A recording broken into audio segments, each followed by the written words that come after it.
Welcome back. This at 3 o'clock. It's time for the sermon, and in this case, what I'm doing is a study of the book of Ezekiel. Today we will start, or we will continue with, we had gotten up to chapter 11, so we're going to start with 11 verse 1. And basically, it's like the Bible version I have. It has little headings. And in this one, the heading is Judgment on Wicked Counselors. Moreover, verse 1, the Spirit lifted me up and brought me to the east gate of Yahweh's house, which looks eastward. Behold, 25 men were at the door of the gate, and I saw among them Yah, which translate is Yah heard, and the son of Azur, and Pelatiah, his Yah has heard, because it's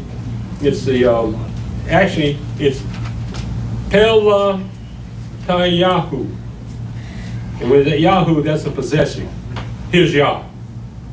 So his Yah has heard. Son of Benai, Yah, his Yah has built. And that one also ends in Yahoo. Princes of the people. Let's go back to Ezekiel 8:15. Then he said to me, have you seen this, son of man? You will again see yet greater abominations than these. He brought me to the inner court of Yahweh's house, and I saw at the door of Yahweh's temple, between the porch and the altar, there were about 25 men, and their backs toward Yahweh's temple, and their faces toward the east. They were worshiping the sun toward the east. So when people want to ask, well, why did Yahweh carry out this against the children of Israel at this time period, and it's detailed here in Ezekiel, it was simple. They were no longer worshiping him. They had turned away from him. No matter all these years, they still went after the sun. Ezekiel 11:2, he said to me, son of man, these are the men who devise iniquity and who give wicked counsel in this seed. Means they give you counsel or advice, but it's wicked advice. And in verse 3, who say, the time is not near to build houses. This is the cauldron, and we are the meat. Well as the literal translation of the Bible says, the time is not near to build houses. Reads in the literal, who say it is not near. Let us build houses. In other words, they're saying the end is not quite yet. Let's go ahead and build houses and do what we do. Verse 4 of Ezekiel 11. Therefore prophesy against them. Prophesy, son of man. Yahweh's Spirit fell on me, and he said to me, speak. Yahweh says, thus you have said, house of Israel, for I know the things that come into your mind. In Gill's commentary on this particular verse, it says, for I know the things that come into your mind, every one of them. Not only their scoffing words, but the thoughts of their hearts, not one of them escaped the knowledge of God, the consideration of which should command an awe on men, and engage them to watchfulness over their thoughts, words, and actions. So your thoughts, Yahweh's aware of them. Your words, Yahweh's aware of them. And your actions, he's doubly aware of those. Verse 6 of Ezekiel 11. You have multiplied your slain in this city, and you have filled the streets with the slain. Gill says, so many dying of the famine, pestilence, and sword during the siege and at the taking of Jerusalem. That's not just limited anymore. Yahweh is going to punish the world. In his last times, he's going to punish it, and we're into it. I believe we're heavily into it, and it's going to only go downhill from here because of the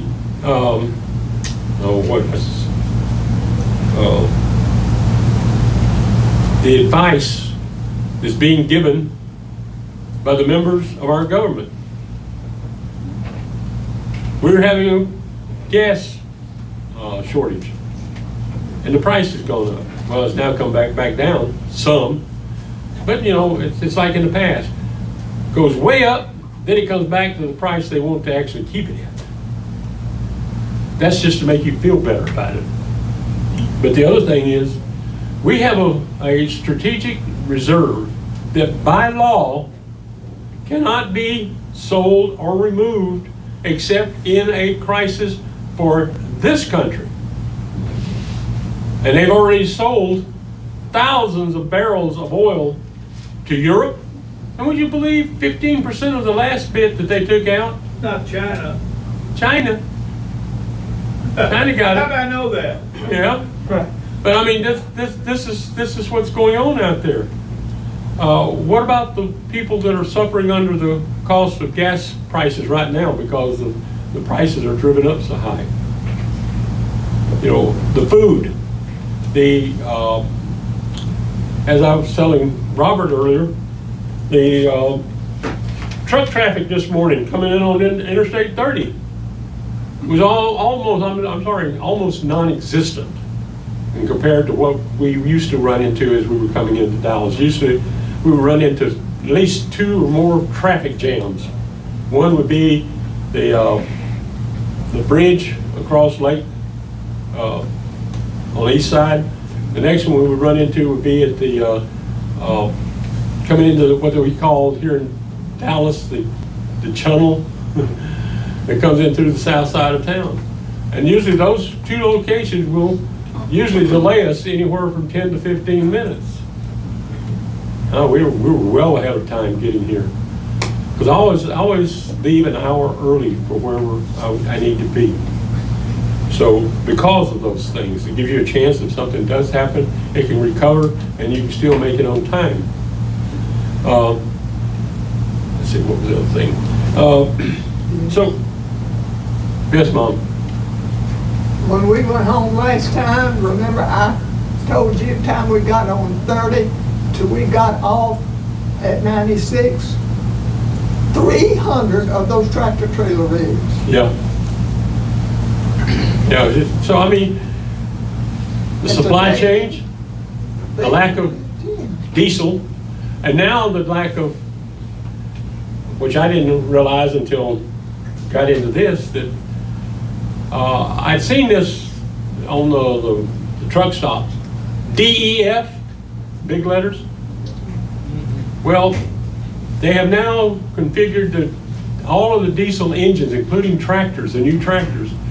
You have to add this DEF to the diesel to reduce the emissions of that tractor or that truck. The sulfur, yeah. And guess what? They're running out.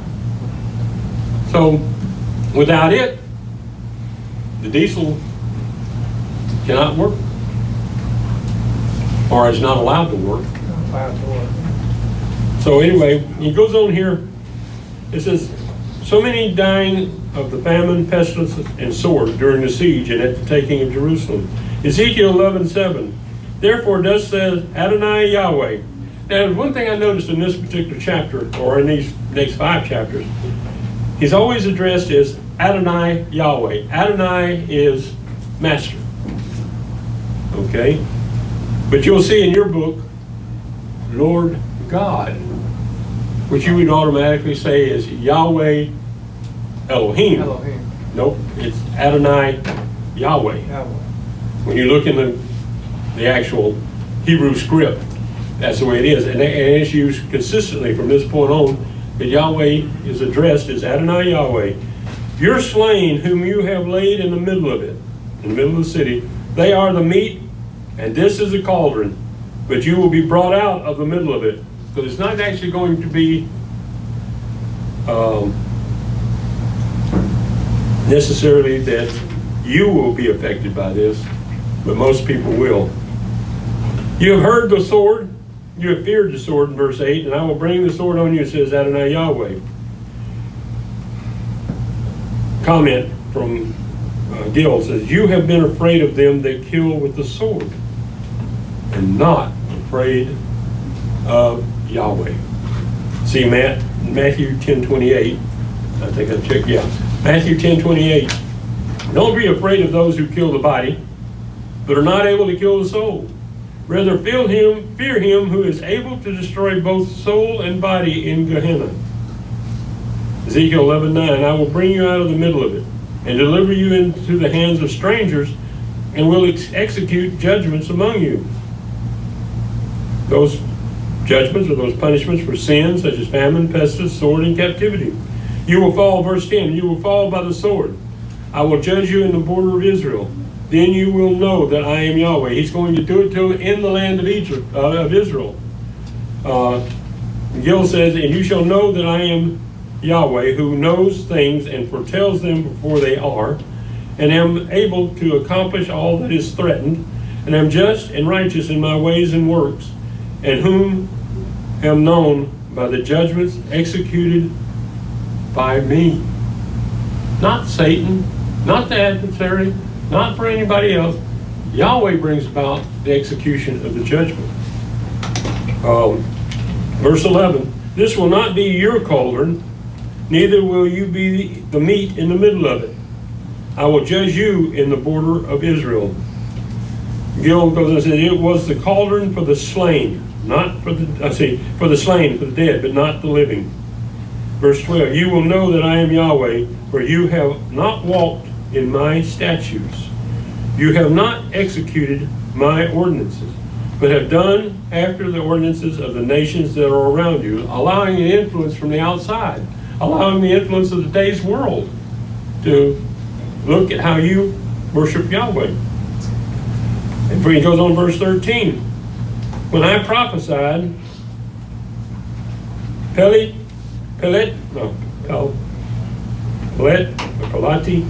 Yahu, the son of Benaniah, died.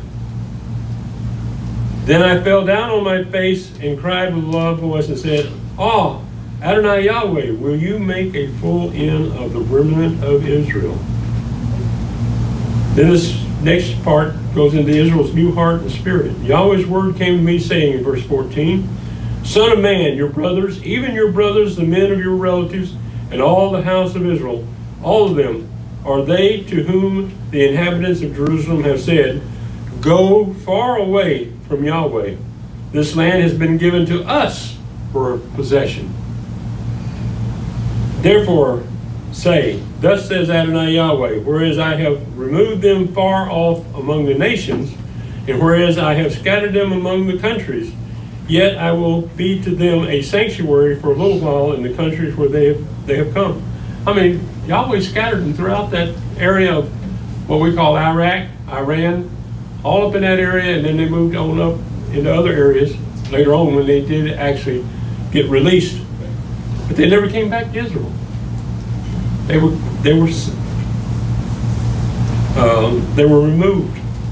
Verse 17, therefore say, Thus says Adonai Yahweh, I will gather you from the peoples and assemble you out of the countries where you have been scattered, and I will give you the land of Israel. He doesn't say you're going to get up and come from wherever you are and move into the land and take it that way. He says, I will bring you in. That means by physically, he will be the one that will bring them into the land. Verse 18, they will come there and they will take away all its detestable things and all of its abominations from there. All of the altars to the gods of the people, all of the idols, the images. Verse 19, I will give them one heart, and I will put a new spirit within you, making you to understand. I will take the stony heart out of their flesh and will give them a heart of flesh, that they may walk in my statutes and keep my ordinances and do them. They will be my people, and I will be their Elohim. But as for them whose heart walks after the heart of their detestable things and their abominations, I will bring their way on their own heads, says Adonai Yahweh. Then the cherubim lifted up their wings, and the wheels were beside them. Remember, we started off with this description of this chariot. The glory of the Elohim of Israel was over them above. Yahweh's glory went up from the middle of the city and stood on the mountain which is on the east side of the city. This is when the Spirit of Yahweh is leaving the temple. He goes across to the Mount of Olives to look back at what is happening. And this is when the Spirit of Yahweh was no longer in the temple. Verse 24, the Spirit lifted me up and brought me in vision by the Spirit of Elohim into Chaldea to the captives. So the vision that I had seen went up from me. Then I spoke to the captives all the things that Yahweh has shown me. Yahweh's still letting them know what's happening and why. Whether they will listen, that's something else.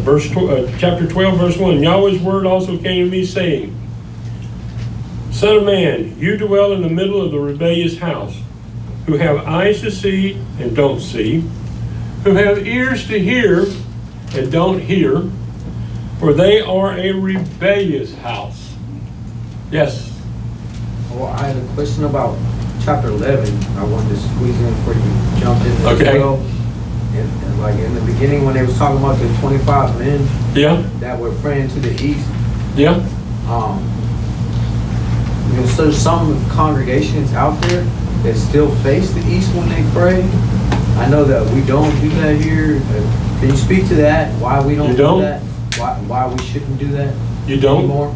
What I'm saying is, why we don't face what is the east? orientation of this building? Well, okay, we do face the east, but That was interesting. I never thought of it. but No, I'm not making fun of Daniel. If it was facing that way, would we turn and face the east before we pray? I don't know. Would we? Should we? No. See, actually in the temple, it was set to where Yahweh faced east.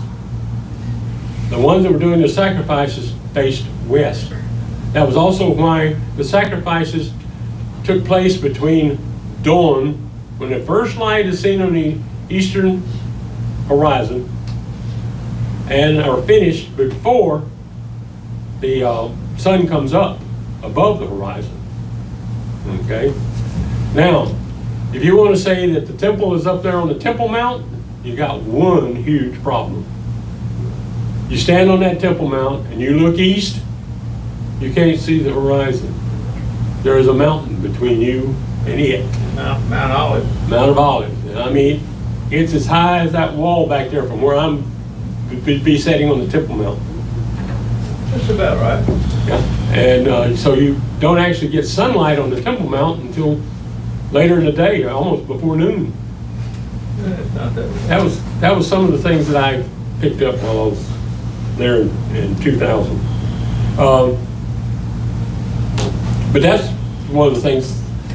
So the temple had to be a little further south. And two, they were observing the sun coming up. That's why Yahweh had it set up. When they were doing sacrifices, their back was to the east in the morning, and the one in the evening took place after the sun went down itself and before it got dark, night. So you kind of have to look at what all Yahweh put it together. He had it where that if they just followed His word, yes. Now, I just want to answer this question. I mean, in John, when Yeshua was talking to the woman at the well in John 4:21. John 4:21. Yeah, Woman at the well. Yeshua said to her, "Woman, believe me, the hour is coming when you will neither on this mountain nor in Jerusalem worship the Father. You worship what you do not know." Just jumping down to 23. But the hour is coming, and now is, when the true worshipers will worship the Father in spirit and truth, for the Father is seeking such to worship Him. So I don't think it's so much your orientation, because it's in spirit and truth. My response. The temple was orientation. Then with the death of the Messiah, there was no longer the orientation, because then you could pray anywhere. Exactly. And so, going on in Ezekiel 12,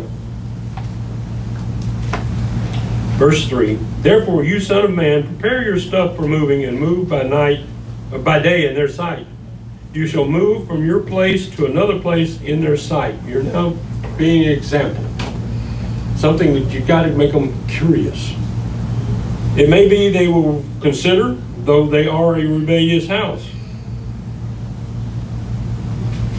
You shall bring out your stuff by day in their sight as stuff for moving. You shall go out yourself at evening in their sight as when men go out into exile. You dig through the wall in their sight and carry your stuff out that way. You dig a hole and you take your stuff and go through the hole. In their sight you shall bear it on your shoulder and carry it out in the dark. You shall cover your face so that you don't see the land, for I have set you for a sign to the house of Israel. Verse 7, he said, I did so as I was commanded. I brought out my stuff by day as stuff for moving, and in the evening I dug through the wall and with my hand I brought it out in the dark and bore it on my shoulder in their sight. In the morning Yahweh's word came to me, saying, Son of man, hasn't the house of Israel, the rebellious house, said to you, what are you doing? Say to them, thus says Adonai Yahweh, this burden concerns the prince in Jerusalem and all the house of Israel among whom they are. Say, I am your sign, as I have done, so will it be done to them. They will go into exile, into captivity.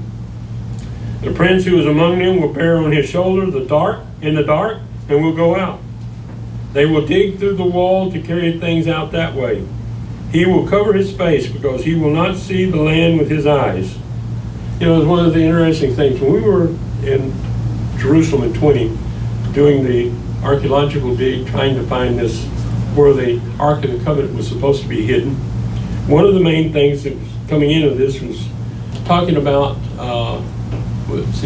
Hezekiah that went out through between the two gates at night, fleeing Jerusalem, and then was caught on a plane, and then his two sons were executed, and then his eyes were put out. Huh? Zedekiah. Zedekiah. That's right, because we were in Zedekiah's cave. That's right. And so when they found this one, there was always a discussion going on during this dig. Does this mean this? Or does this mean that? And you're looking going, wait a minute, let's wait and find out if this actually fulfills itself. And then when we finished up that year, we come home and the one that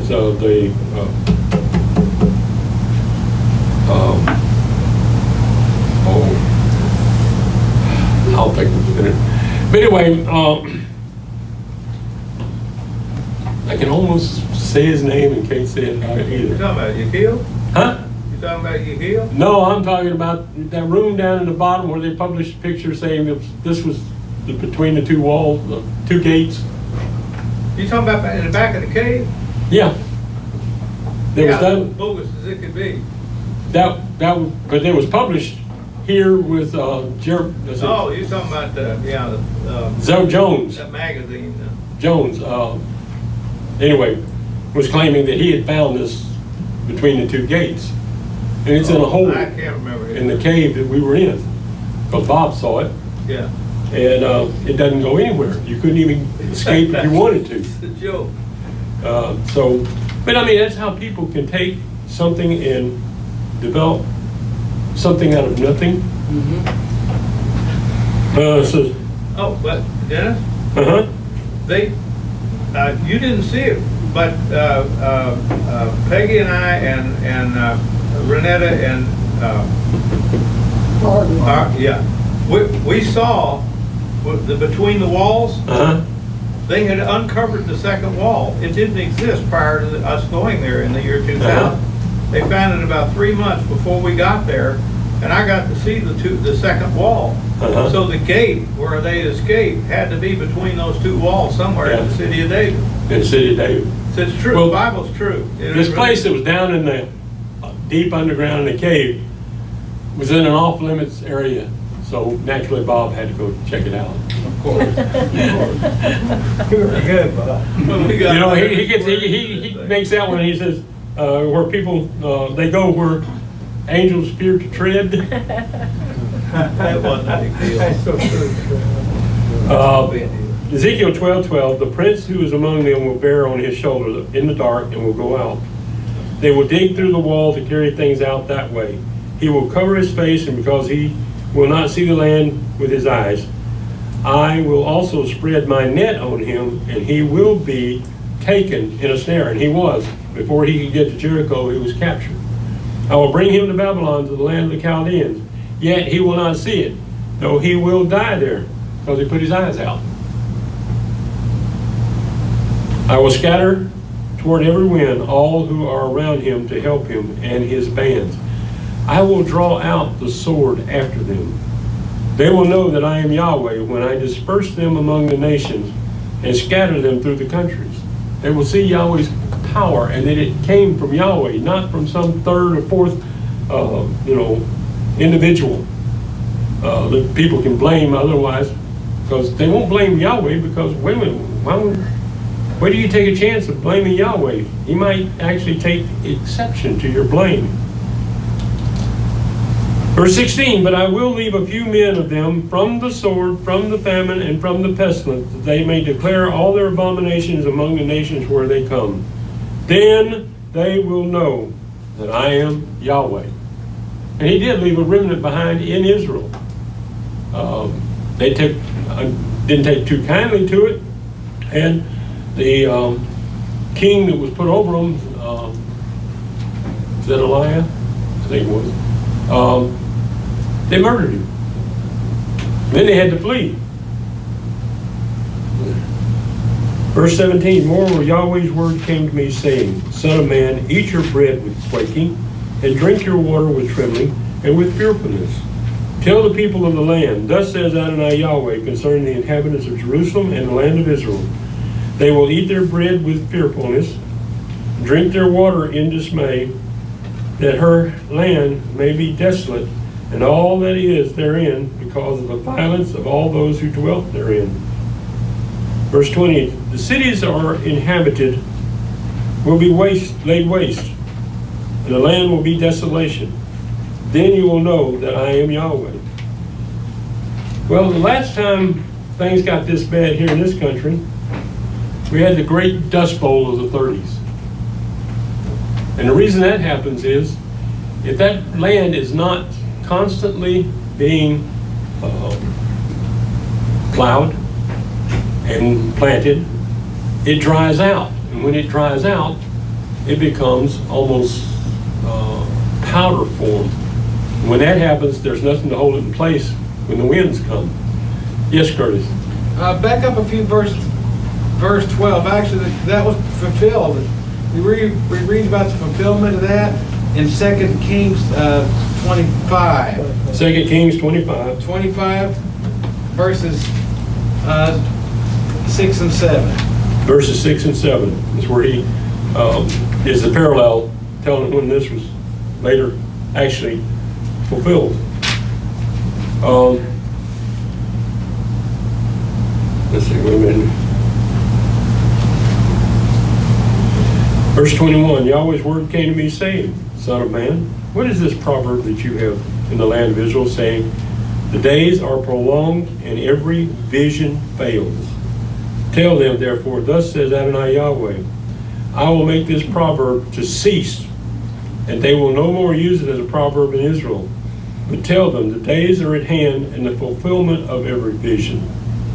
For there will be no more any false vision, nor flattering divination within the house of Israel. Well, it's just like right now, if you listen to our current United States government, getting all kinds of flattering divination. And none of it so far is true. COVID was to be ended when we did all the vaccinations. You were supposed to have permanent immunity to it. All these things. And I love the one the other day, I think it was Canada, now said that the ones in Canada, be glad you don't live in Canada, will be required to get a booster shot every 9 months to be considered to be fully boosted. And they found out that most of the booster shots does more damage than what happens. It's causing greater breakdown of your immunity. These are the things you have to look at. In fact, there's some, was it Denmark that said that now they were going to start prosecuting the doctors for giving the shot? One country Because- that way. I thought that was Australia. Uh, Australia, I think. Because they said, well, you knew how bad it was, and you still gave it. You're responsible. The government's not responsible. You're responsible. I heard that was Australia. You know, think about that, the twisted logic that's Yeah. going to come about. But weren't those shots mandated by the government? Yes. In fact, they locked down the whole country for it. Verse 25, for I am Yahweh. I will speak, and the word that I speak will be performed. Means if I speak it, it's done. It will be no more deferred. For in your days, rebellious house, I will speak the word and will perform it, says Adonai Yahweh. Again, Yahweh's word came to me, saying, Son of man, behold, they of the house of Israel say, the vision that he sees is for many days to come, and he prophesies of times that are far off. Well, that's fine. You can say that when it's not happening. But when it starts happening, what do you say? No, what do you You've convinced people to have hope when there is no hope.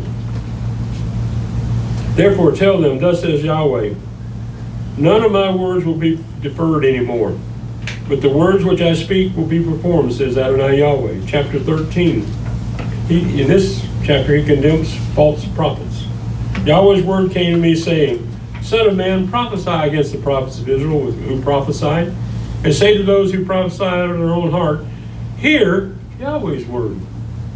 Thus says Adonai Yahweh, woe to the foolish prophets who follow their own spirit and have seen nothing. I mean, all of the advisors, all of these people that are so expert out there in everything. And I'm not just talking about just COVID, but I'm talking about, you look at your economy today, it is in the proverbial toilet. Prices are going up, income is going down, and you say, well, no, they got all these raises. What good is a raise that if the item that you were buying for 25 cents goes to 50 cents? There went the raise. And that's the way it works in this world. It's like being on Social Security. They'll make a big fanfare about how they're going to give us a big increase in the Social Security payments. And then you get this caveat. But Medicare is going up higher than that per month. So you still come out short, no matter what.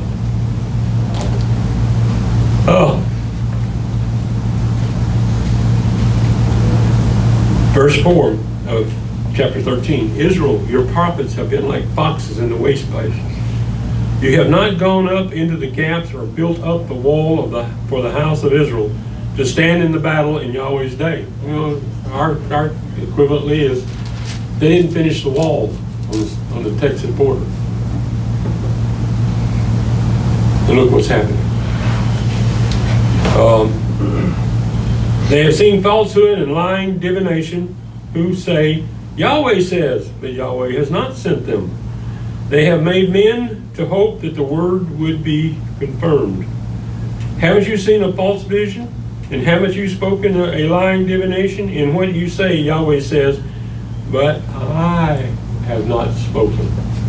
Therefore says Adonai Yahweh, because you have spoken falsehood and seen lies, therefore behold, I am against you, says Adonai Yahweh.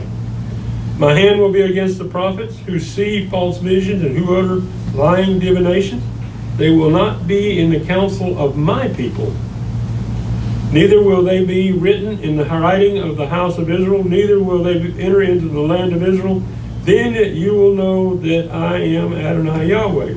It's like this past week, Boris Johnson, Prime Minister of Britain, was forced to resign Well, he survived what they call a no confidence vote. A no confidence vote is can be called, and if you survive it, they cannot have another one for a year. So he's in the driver's seat now because he survived that, but things were still getting worse, and so it wound up that his own party forced him to resign simply by the fact 60 of them resigned from the government. Oh yes, he could appoint other members of the party into it, but these were the 60 top members of the government, of the party. These are the guys that were supposed to be out there protecting the country and providing guidance on how to carry on with their different, it gets rather, for those that are just hearing, it gets rather frustrating at times with my mind and with the loss of words. I can see things, I can think of things, but then it goes right out the window. And anyway, how the people are doing in England, they're not doing well at all. How the people are doing in, let's just say, you definitely don't want to be in Taiwan right now, because you think what's going on in the Ukraine is bad, and it's bad. It's all lies there. Don't believe anything you hear coming out of that country, because it's only there. What you're getting is the propaganda on keeping you in line while they spend your money, while they spend billions and hundreds of billions of dollars on a war that cannot be won. They were talking about how great, the Ukrainians were doing against the Russians. No, they're not. They're being forced out of the area that they were fighting over. They're no longer in there. The Russians now have total control after they totally destroyed all the buildings and infrastructure and everything that went along with it. See, it's a scorched earth mentality. And it's intentional.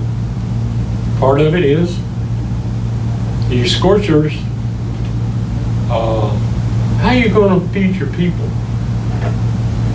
The grain that was raised in Ukraine, and they were the number 3 or 4 country in the world in the production of grain, not there because they can't plant.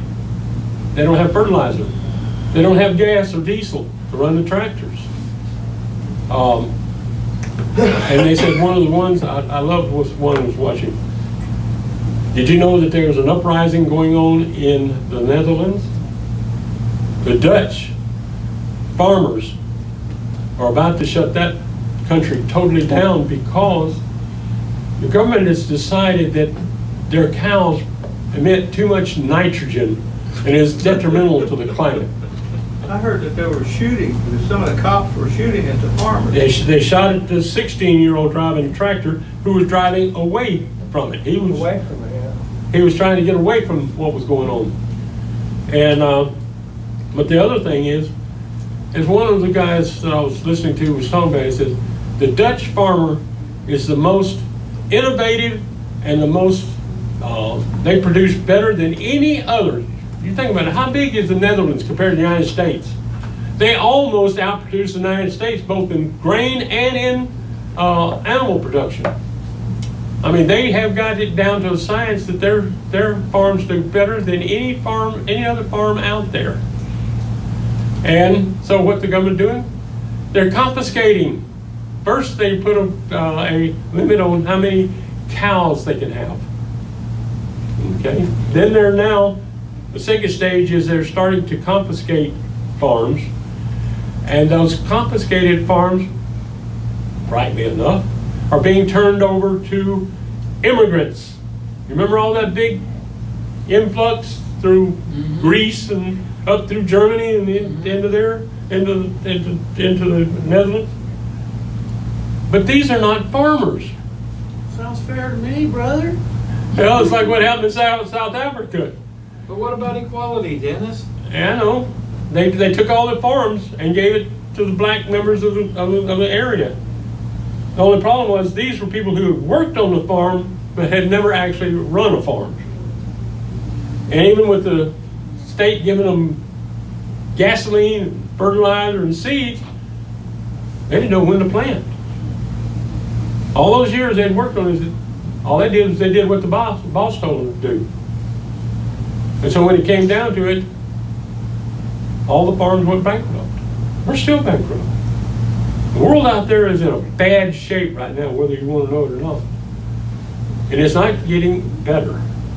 And I think Yahweh has a purpose for it. And it talks about in Scripture about the end times. And it talks about here, in the time of Ezekiel, what was Israel's problem? I mean, we're not talking about something currently. We're talking about something that happened.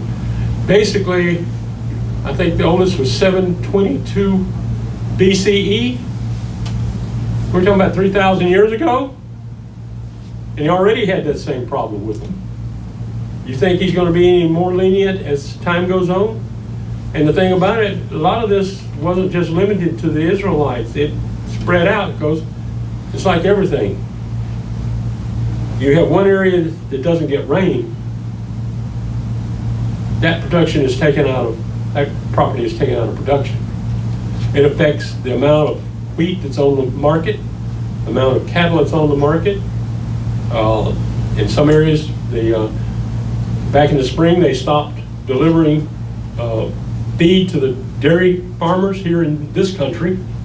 I mean, the railroads literally stopped bringing in feed. Not because they didn't have it, because the government told them to stop. And so as a result of that, they're having to sell off their cattle. Now in my area, they're doing a real good production on hay, because they're going to have to substitute that hay for the grain that they had before to feed their cattle. But at the same time, they're still having to sell off more than they intended to. And so there'll be times when you'll have really good priced beef, and then there'll be other times that the beef will be out of this world in price. So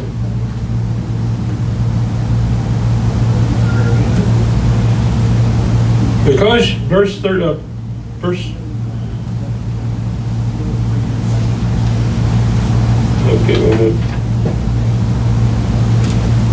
Verse 9 of 13, my hand will be against the prophets who see false visions and who utter lying divinations. They will not be in the counsel of my people, neither will they be written in the writing of the house of Israel, neither will they enter into the land of Israel. Then you will know that I am Adonai Yahweh, because they have seduced my people, saying peace, and there is no peace. When one builds up a wall, and behold, they plaster it with whitewash. Tell those who plaster it with whitewash that it will fall. There will be an overflowing shower, and great hailstones will fall. A stormy wind will tear it. Behold, when the wall has fallen, won't it be said to you, where is the plaster with which you have plastered it? Therefore thus says Yahweh, Adonai Yahweh, I will even tear it with a stormy wind in my wrath. There will be an overflowing shower in my anger, and great hailstones in wrath to consume it. So I will break down the wall that you have plastered with whitewash, and bring it down to the ground, so that its foundation will be uncovered. It will fall, and you will be consumed in the middle of it. Then you will know that I am Yahweh. We're talking about the drought we're having throughout Texas and the Southwest. And then yet, in Yellowstone Park, in one day, they got over 8.5 inches of rain, something that had never happened before. In fact, it was so bad it washed out a lot of bridges and other parts of the roadway into the park, Yellowstone, and as such, they've had to close the park for the rest of the year.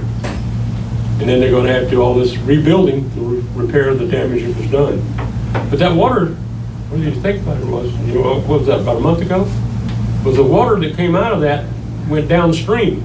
Well, in that part of the world, downstream means up into Montana, across into North Dakota, down through South Dakota, and it joins the Missouri and Mississippi.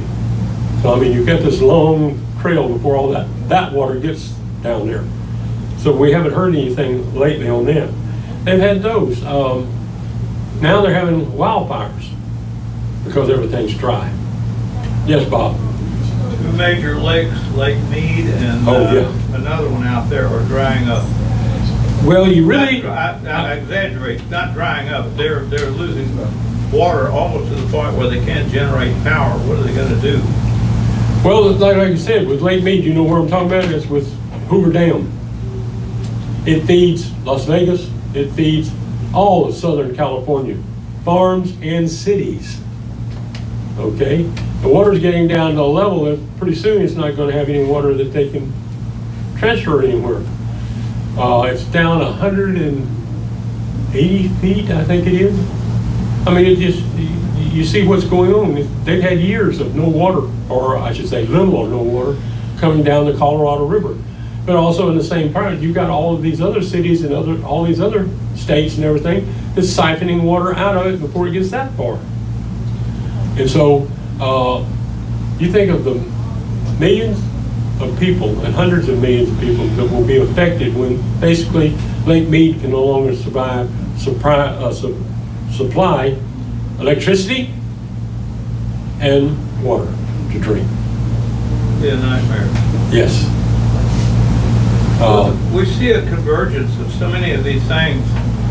Well, they're looming. They're not, not full fruition, but they're looming out there. So, I don't know what to make of it myself. Several years ago, when I first went up to Paris, Texas, I started hearing rumors about some new water lakes.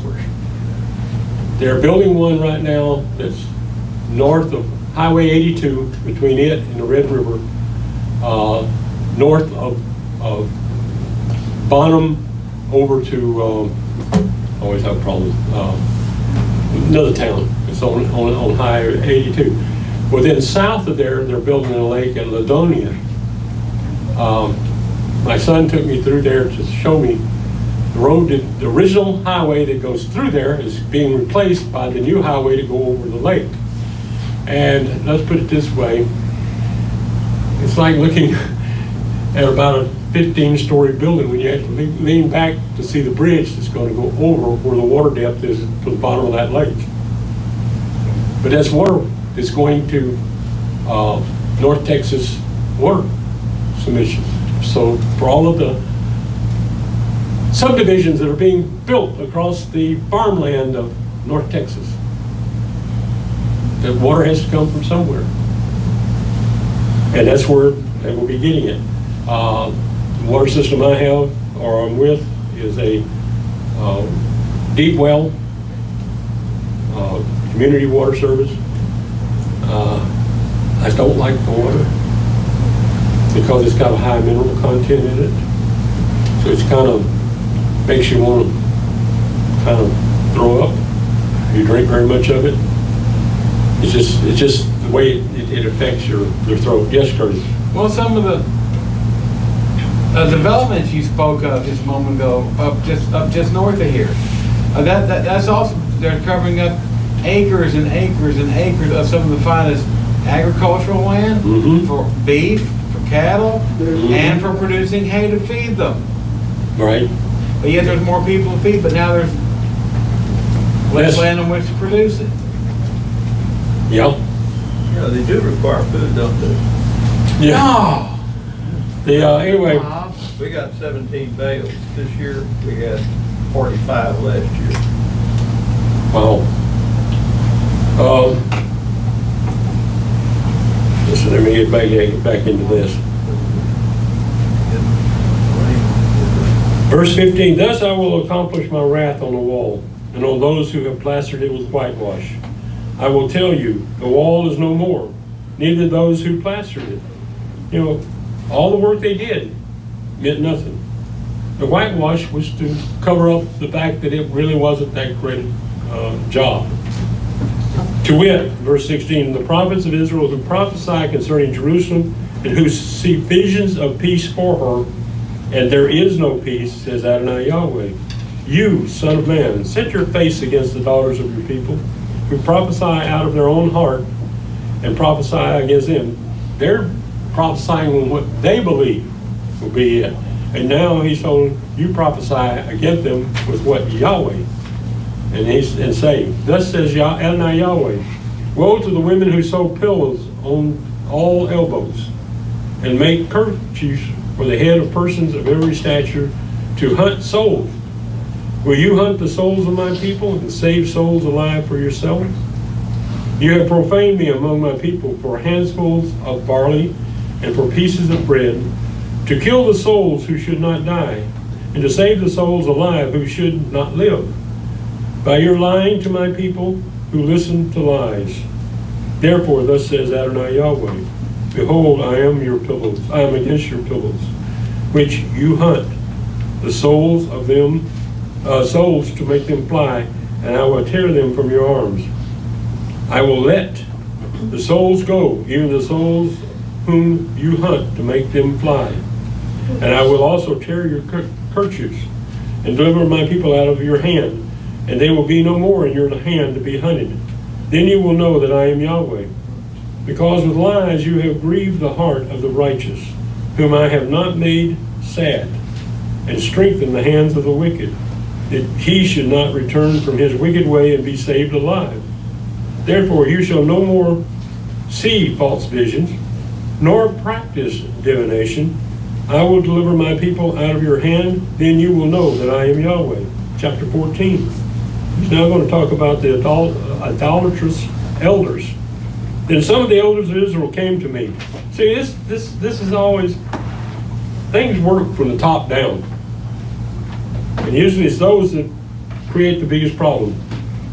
Some of the elders of Israel came to me and sat before me. Yahweh's word came to me saying, Son of man, these men have taken their idols into their heart and put the stumbling block of their iniquity before their face. Should I be required of at all by them? Can they ask me? Therefore speak to them and say to them, thus says Adonai Yahweh, every man of the house of Israel who takes his idols into his heart and puts the stumbling block of his iniquity before his face and comes to the prophet, I, Yahweh, will answer him therein according to the multitude of his idols. In other words, whatever his idols are, I'll answer him accordingly to his idols, not what Yahweh is saying. That I may take the house of Israel in their own heart, because they are all estranged from me through their idols. Therefore, tell the house of Israel, thus says Adonai Yahweh, return or turn back, and turn yourselves from your idols. Turn away your faces from all your abominations. For every one of the house of Israel, or of the strangers who live in Israel, who separates himself from me and takes his idols into his heart and puts the stumbling block of his iniquity before his face and comes to the prophet to inquire for himself of me, I, Yahweh, will answer him by myself. I will set my face against that man, will make him an astonishment for a sign and a proverb, and I will cut him off from among my people. Then you will know that I am Yahweh. In other words, he said, he comes to me, I'll answer him, and I'll take care of him at the same time. Verse 9, if the prophet is deceived and speaks a word, I, Yahweh, have deceived that prophet, and I will stretch out my hand on him and will destroy him from among my people, Israel. They will bear their iniquity. The iniquity of the prophet will be even as the iniquity of him who seeks him, that the house of Israel may no longer go astray from me, neither defile themselves anymore with all their transgression, but that they may be my people, and I may be their Elohim, says Adonai Yahweh. Yahweh's word came to me saying, he's going to point out something. Just because I put my blessing on Jerusalem, he says here, Son of man, when a land sins against me by committing a trespass, and I stretch out my hand on it, and break the staff of its bread, and send famine on it, and cut it off from man and animal, though these three men, now here's really the catcher for this, Noah, Daniel, and Job were in it. If they were being affected, they would deliver only their own souls by their righteousness, says Adonai Yahweh. Well, Noah, it was his righteousness that delivered his wife and sons and daughter-in-law. Daniel, it was his righteousness that delivered Himself. Shadrach, Meshach, and Abednego and things of that nature. And Job, you saw what happened. His children died. Job survived. But in this case, he's talking about that those men will not be able to take anybody else with them. You will not be able to take anyone else. You will not be able to hold on to anybody else's skirt and get in. It's all going to be because of what you do or did. Verse 15, if I cause evil animals to pass through the land, and they ravage it, and it is made desolate, so that no man may pass through because of the animals, though these 3 men were in it, as I live, says that they would deliver neither sons nor daughters, they would only be delivered, but the land would be desolate. Or if I bring a sword on that land and say, sword, go through the land, so that I cut off from it man and animal, though these 3 men were in it as alive, says Adonai Yahweh, they would deliver neither sons nor daughters, but they would only be delivered themselves. Or if I send a pestilence into the land and pour out my wrath on it in blood to cut off from it man and animal, though Noah, Daniel, and Job were in it as I live, says Adonai Yahweh, they would deliver neither son nor daughter, they would deliver only their own souls by their righteousness. For thus says Adonai Yahweh, how much more when I send my 4 severe judgments on Jerusalem, the sword, the famine, the evil animals, and the pestilence, to cut off from it man and animal. When he means cuts off, to kill, yet behold, there will be left a remnant in that will not be carried out, both sons and daughters. Behold, they will come out to you, and you will see their way and their doings. Then you will be comforted concerning the evil that I have brought on Jerusalem, even concerning all that I have brought on it. They will comfort you. When you see their way and their doings, then you will know that I have not done all that I have done in it without cause, says Adonai Yahweh. The next heading in chapter 15 is Jerusalem, a useless vine. Thankfully, this will be the last 8 verses. I think my voice is going. Ezekiel 15:1, Yahweh's word came to me saying, Son of man, what is the vine tree more than any tree, the vine branch which is among the trees of the forest? Will wood be taken of it to make anything? Will men take a pin of it to hang any vessel on it? Behold, it is cast into the fire for fuel. The fire is devoured both its ends, and the middle of it is burned. Is it profitable for any work? Behold, when it was whole, it was suitable for no work. How much less, when the fire has devoured it, and it has been burned, will it yet be suitable for any work? Therefore thus says Adonai Yahweh, as the vine tree among the trees of the forest, which I have given to the fire for fuel, so I will give the inhabitants of Jerusalem, I will set my face against them. They will go out from the fire, but the fire will devour them. Then you will know that I am Yahweh when I set my face against them. I will make the land desolate because they have committed a trespass, says Adonai Yahweh. I will return in 3 weeks on the 5th Sabbath on July 30th at 3 p.m. and we'll continue this study. Hallelujah, praise Yahweh.